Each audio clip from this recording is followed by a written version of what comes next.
Ooh, this is a fun matchup.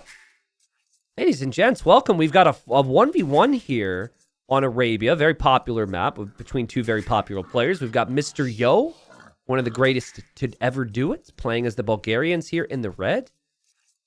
And then we have Sebastian playing as the Burmese here. You don't see these civs too frequently.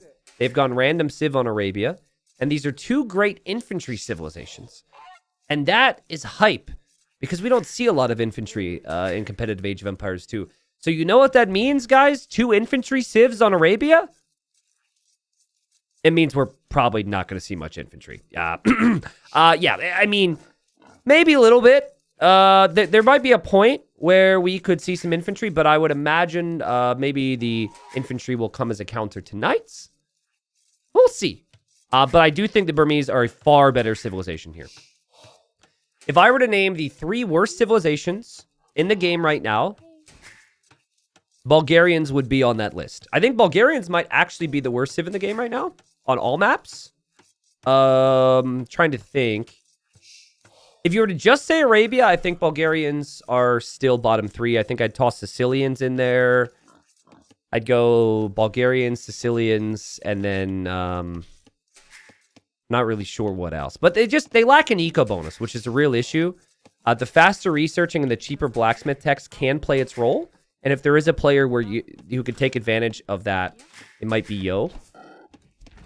Town centers being a bit discounted, you know, the conic, all those things, those are bonuses that can come into play. But they just do struggle economically. So I think that Yo is going to need to be aggressive here. The Burmese get extra attack on their infantry per age. So if they go infantry here, they don't get the free man-at-arm upgrade. But still, could be really strong. I think Sebastian queued Loom by mistake here, by the way. Yeah, he just canceled it. He didn't mean to do that. But yeah, instant wood upgrade from the Burmese. I think that's one of the most underrated ecos. I think Burmese as a whole, very underrated at a high level. Where Burmese struggle, and it's the same with Bulgarians actually, is that they don't have the best of ranged units. So they just lack the 2nd and 3rd armor, which is unique to them. They do get crossbows, so that's still an option. The Bulgarians are one of 2 civs, maybe 3, I forget, that lack the crossbow upgrade. I know Spanish do, Bulgarians do. I'm pretty sure those are the only 2 that do. So Lucas says, can you go cav archers as Bulgarians? Yeah, I think fully upgraded cav archers would make a lot of sense in this matchup. Burmese still have bracer skirms, which could help out. But, like, the late game for Bulgarians is unbelievable. So I think something like Hussar. Yeah, I would say Hussar and Cav Archer would be really difficult for the Burmese in some ways. So we'll see how it goes. Barracks, though, from Yo. This tells me he wants to take advantage of the free man-at-arm upgrade. Map is pretty open. Very forward gold spots for Sebastian. So Sebastian's going to have to be sharp here. Okay, so we're still talking about nostalgic video games. And Merze, you hit me with a good one. He says, does anyone remember Dave Mira Freestyle BMX? Oh, definitely. For me, it started with Tony Hawk Pro Skater. And then it went into the BMX Viking games. But Tony Hawk Pro Skater was one that people didn't really bring up when we were talking nostalgic video games. I love those games. I think I streamed that at one point. Does anyone remember? I actually streamed it. I think I streamed it on Facebook. Because, again, I had, like, all these hours. And I did a ton of Age stuff already. So I would switch it up. I swear I streamed Tony Hawk Pro Skater somewhere. No, it might have been before Facebook. It might have been... So a lot of you guys don't know this channel. But there's a channel. It's T90 Official 2. And back when my Age content started to grow, I didn't want to stream things other than Age. And I would occasionally do other games on T90 Official 2. I don't use that channel anymore, but I did in the past. Maybe that was where I did it. Anyways, here comes some militia coming forward from Yo. Sebastian did scout it. We'll see how Sebastian reacts to this. A lot of players would choose to go for their own man-at-arms because they'd be stronger with the Burmese. But you'd still have to research the upgrade, so you would be later to the upgrade, which would give Yo a nice timing. Sebastian building up towards scouts here could be pretty tricky with all this pressure that's going to come in. And maybe I'm wrong. Maybe my thoughts and other people's thoughts on the Bulgarians right now is incorrect. Maybe Yo can make some damage, get some damage done here. Already, it's just so many different things you have to wall on an open map like this. It feels like Yo is going to be pretty happy with some of the damage he's done. Just pushing your opponent off of berries is a small win. Archer range now for Sebastian. Yo will probably spot that, and he does. He moves along now here to this wood line. Sees the palisade walls. Probably assumes Sebastian will wall it, but needs to double check, and Sebastian does instantly start to wall this. And checks this and sees this is walled as well. And now knows he can continually pressure here. And just like that, this is why a lot of players don't partially build the walls like that. Disaster for Sebastian! Doink. Villager's gonna die. Well played. And already the free man-at-arm upgrade is paid off. How many people out there think Bulgarians, like when I was saying Bulgarians are weak, blah, blah, blah, blah, blah, disagreed with my statement, and this is why. Because, like, man-at-arms is really difficult to deal with in early feudal for a lot of players. And it's free, and it gives Yo a lot of time and control to do everything back at home, so... Yeah, the krepost as well could be pretty strong at certain stages. All right, so Yo's up a villager. Not bad. Yo did research his wood upgrade. I think you take that trade. Having to pay for the wood upgrade, your opponent gets for free, but you get that vill. Neither civilization excels with the range units, like we said. And, you know, this pressure is definitely getting to Sebastian in different ways. Did get housed there for a second. That's a result of all this pressure and all this focus here. And pulled off the berries yet again, but he does have archers now, and he will have some skirms too. What's up, Nick, man? Welcome. Sorry, I forgot we were talking about Tony Hawk Pro Skater. I probably missed all that chat. I love that game so much. The soundtrack is also amazing on those games. It definitely fits my music style. Ooh, Yo kills the archer.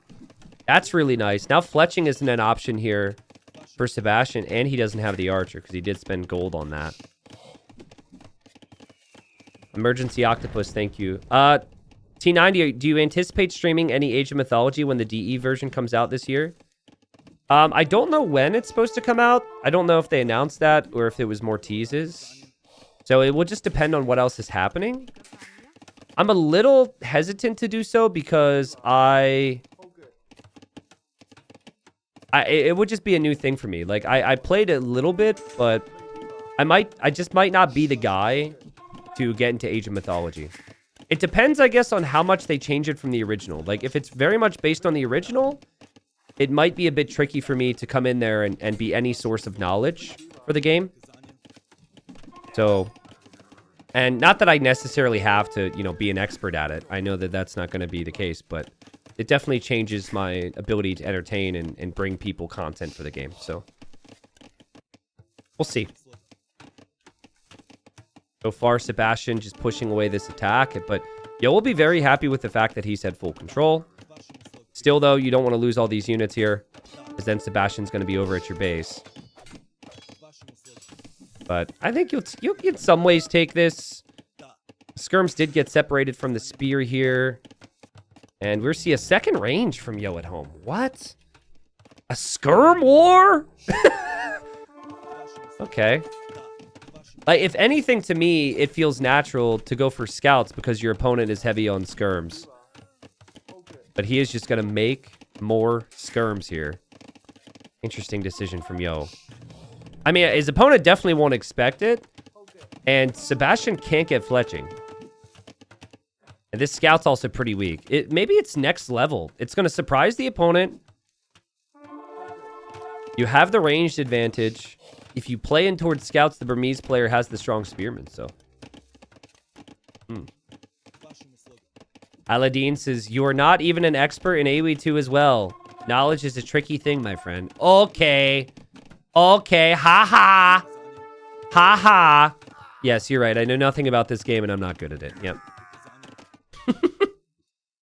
I'm at the point where those jokes don't hurt me anymore. I'm top 100 now. The jokes don't hurt. They don't do damage, I tell you. They don't hurt.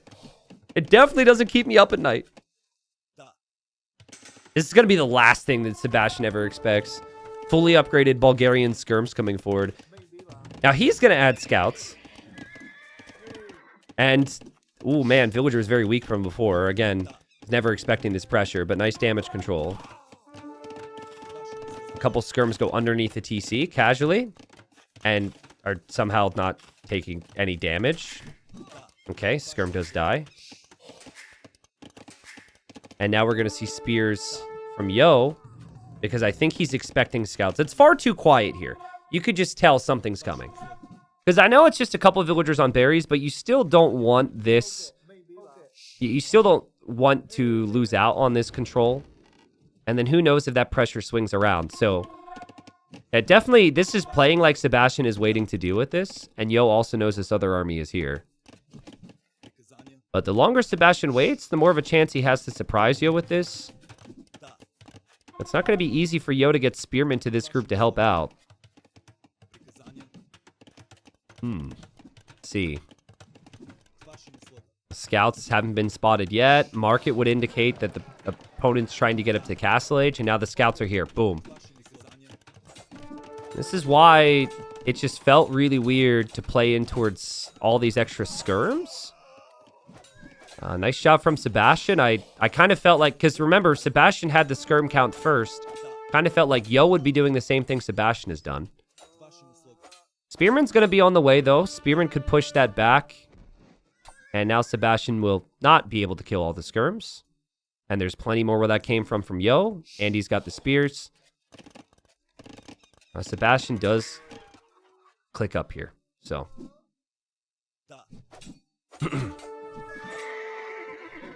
Yeah, I like part of like present day T90, right? Is a product of 10 years of working at what elements I can control, right? It's not common for me to play games that I'm new at. And like I'm pretty much a noob at, right? So it's just a different experience. And so I really enjoy playing new games and being a noob, but not necessarily with a mic in front of my face. Unless that is a game that I have a lot of prior experiences with. So, and a game I would have, a good example of a game where I would have prior experiences would be Stronghold. Yo, it's going to stone! So yeah, I don't know how many people here played Stronghold, but that would be a game. They just came out with the definitive edition, and I was in talks with them about maybe doing something. I think that would be really cool and really fun. But I'm going to be garbage at it, but at least there it's like, ooh, it's taken me back. With Age of Mythology, I have very tiny memories of flying around with Pegasus or something, but like, I didn't really play a ton of it. Okay, did you see this, guys? So Sebastian went through and he saw that Yo is on stone. So that tells him that Yo is likely going to go for a krepost. Now, because Sebastian's faster to the next stage, it's very unlikely that this is going to be a forward krepost from Yo. Sebastian's also seeing that Yo isn't walled yet and is going to get this army forward to try and deny those walls. Double monastery from Sebastian to get some monks on the field. TC on the other side of the wood line to protect it. I like that. And again, that scout, man, just gave him so much crucial intel on what Yo could be going for here.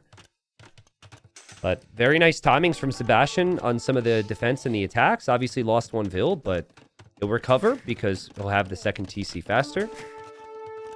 And I definitely prefer Sebastian's position right now. However, Bulgarian late game can be very good. Look at Yo, 3 stables now. It's interesting what Yo is showing. Like, the 3 stables and the double archer range along the front, not only does it look really cool, because it's a line of buildings. You don't see a lot of pros do this. Not only does it look really cool, but this is very much the opposite of what you would expect if the guy has been on stone. Almost feels like, you know, it's one or the other usually. Yeah, he's actually shifting off of the stone. I think Yo has decided that he's no longer going to go for the krepost because maybe he knows his opponent has the monks out. Yeah, he knows his opponent's gone double monastery and knows that his conics would just be converted. So he's just going to go for light cav now to try and kill those monks. The million says I missed the Stronghold stream. How long has it been since we've actually done a Stronghold stream? It's been years, right? It's maybe been like 4 years. I'm still getting back to my groove since coming back to Twitch, right? And there's going to be different things happening all the time, so I don't think I could be consistent. But I think it'd be fun if the weeks become more normal, like a midweek Wednesday like this, where I do a couple hours of Age and a couple hours of some other nostalgic game that I enjoy. I won't give a crap about, like, obviously I care about viewers, but like, you know, if I cared about viewer numbers, obviously I wouldn't do it. I think it'd be fun to try something else, maybe even something new on occasion. So we'll see if I ever get around to doing that, because the other aspect of how I treat things is usually if it's like, if I'm not doing my Age content, I should be doing other things. Like, you know, going to the doctor and, you know, making sure, you know, cleaning the house and, you know, like adult things. So we'll see. But I think playing Stronghold on stream again is definitely a possibility. 2 TCs here for Yo. Man, still banking up stone. And he's trying to leave his base right now. Ooh. There's no way he can get away with a forward krepost, right? This is one of those things, if I try it, it never works. He does have full blacksmith upgrades.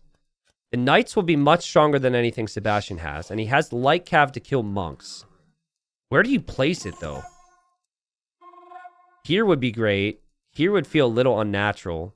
But it would probably be best based on what we're seeing. Light cav need to kill those monks. There they go. Light cav from Sebastian sees this. Yo can't get into the monks yet. There goes the krepost. The monks are going down. He needs to wall this, Yo. Sebastian's going to fight this off. Sebastian's got to be careful with his own vills. I mean, Yo will take this. Because what, are they both going to just trade 10 villagers? That's fine. This is a mess right now. Especially if the krepost goes up, this is awesome for Yo. His army's kind of body blocking this. Bulgarians, worst civ in the game. Worst Arabia civ in the game. Excuse me? I don't know what I'm talking about. Yo utilized all the bonuses. He went for man-at-arms. He went for the cheap blacksmith upgrades. These are fully upgraded. And now he's going for the krepost. And he had such timing. He had such patience. And Sebastian just didn't know what hit him here. And now there's even a hole here as well. Oh, man, this is awkward for Sebastian. And guys, earlier in the day, we covered Yo, and I said he's the master of the forward castle because he'll always place a castle on someone's TC. It's the same deal. A krepost on the guy's TC, and he's not finished yet. He's going to place another one now. And, oh, man, I mean, if he can get this one down, this is just such a crazy position for a player to have. And now Yo's chilling. 3 town centers back at home. He's so good at the game, man. Light cav have continued to find value against monks. House walls here from Yo. He's like, you will not deny this. You will not convert my units. And Sebastian might actually be moments away. I don't want to get too far ahead of myself. He is actually... Okay, hold on. Side note. Oh, God, hold on. Monks are going to go down. Monks are going to go down. This is so bad for Sebastian. Well played from Yo. Guys, you know what you do here? I say it in Loey the Legend cast. When you've been punched in the mouth, you got to punch back. Reacting will lose you the game. I want to see Sebastian bring his pikemen and his monks and drop a castle here. He won't do it. He's not that type of player. Oh, man. He's got so much wood. He's trying to spend it and add farms. The natural move is probably to place a castle behind this to delay the next krepost from going up on your face. Oh, jeez. T90, I watched the 16 elo versus 63 elo last night and almost peed myself. Well, glad you didn't. Glad it was an almost. Thank you, though. I'm glad you enjoyed it. And 2 relics collected for Sebastian, by the way. This is before it all got crazy. He's still mining the stone. He cannot make a krepost. The krepost is unique to the Bulgarians. Does feel like we're going to have another one now for Yo. And there it is. Sebastian could buy a castle and place a castle here to deny this. And that's exactly what he's going to do. Monks are around to convert the knights. Yo has to be really careful. And Yo cancels that idea. But I think if you're Yo, this now tells you that your opponent will protect this area and is still leaving this exposed. So if this is exposed, you could just place the next one here. He's mixing in the cav archers now too. Really nice idea. Cav archers helpful against the pikes. Helpful against the monks if you get enough of them. And now there's siege. But cheap monastery techs for the Burmese. Again, I think they're an underrated civ. Lots of bonuses to work with. Sebastian clicks redemption, so he should be able to convert the siege. My first experience with the Bulgarians, I was playing the campaign years ago. And before they patched out this possibility, the AI converted my krepost. You can't do that now. But if you look hard enough, there's a clip of the freaking AI in a campaign going underneath my krepost and converting it. You can't do it now. But they did it to me. It might have been one of the reasons that they even found out it was possible. Maybe I'm wrong. Maybe you can still do it. I'm pretty sure that they removed that. Wow, what a sick game. I mean, I'm such a big fan of the Bulgarians. I love the fact we're seeing all these bonuses play out into this game. And the GG's called. What a sick game. What a sick game. Again, you just look at the tech tree for the Bulgarians. Free militia line upgrades. We saw that used. Cheap blacksmiths and faster researching blacksmith upgrades. Well, he researched upgrades faster than his opponent every time. He upgraded more than his opponent every time. No eco bonuses, but he always had enough army and aggression. And then, when his opponent got the eco lead, he dropped the krepost right on top of that eco, and things got crazy. Obviously, we were still missing stirrups, maybe, which would come out of a castle later on. For the faster attacking cav, but it was just such a well-executed game here from Yo. And Yo proving that it's about the gameplay, not the bonuses. And it's about the gameplay in combination with the bonuses. Age of Empires 2 civs are all fairly similar to each other. You could kind of play one civ, learn about it, and then play other civs in the same way, and you're usually not going to be playing too far off base because of the similarities between civs. But the minor differences is what really adds the flavor. And Yo played that so beautifully there. Well played to him. Yeah, Res Collected was really close. I think that at a certain point, Sebastian had the lead, and it was right before that krepost went down. He was on town centers faster. He had better eco upgrades. Actually had similar amounts of army. But it wasn't just the fight from Yo. It was the fact that the krepost went up. And what you do if you're Sebastian is you ideally have pikemen a bit earlier, I suppose. But I just don't think he expected... I think he was confused. He saw the stone mining and thought, oh, he's going to go for a krepost at home. And then he saw the 3 stables and said, oh, okay, he's not going for a krepost at all. Maybe he should have expected it, but good stuff. Someone says you forgot the cheaper TCs with Bulgarians. Yeah, that's true. You naturally take advantage of that, so it's a bit different. You don't, like, you're going to make new town centers regardless. Some of the other bonuses, Yo definitely did with intention. The TCs are, obviously, that's a nice bonus, and you save some of that stone, but... Again, I'm impressed. So people on YouTube, hope you enjoyed. Let me know what you think about the Bulgarians. Very impressed with how Yo played that. He's just such a fun player to watch. He also had scouted 97% of the map. I think that might have been auto scout. How did he scout 97% of the map? A stat that I was going to use in Hidden Cup that we didn't end up having enough time to put together for a video was an auto scout video. And I don't want to spoil all the data because I could make a special YouTube video for it. But Mr. Yo is #1 on Auto Scout. 30% of Yo's tournament games, he would turn on Auto Scout at some point. Which is more than anyone else, which surprised me. I wasn't expecting 30% in tournament games Auto Scout for Yo. I do have data as well on ranked games, so I imagine maybe he does it a bit more, but definitely feels like 97% of the map scouted, and how thoroughly certain areas were scouted. It definitely felt like he saved his initial scout and auto-scouted at some point.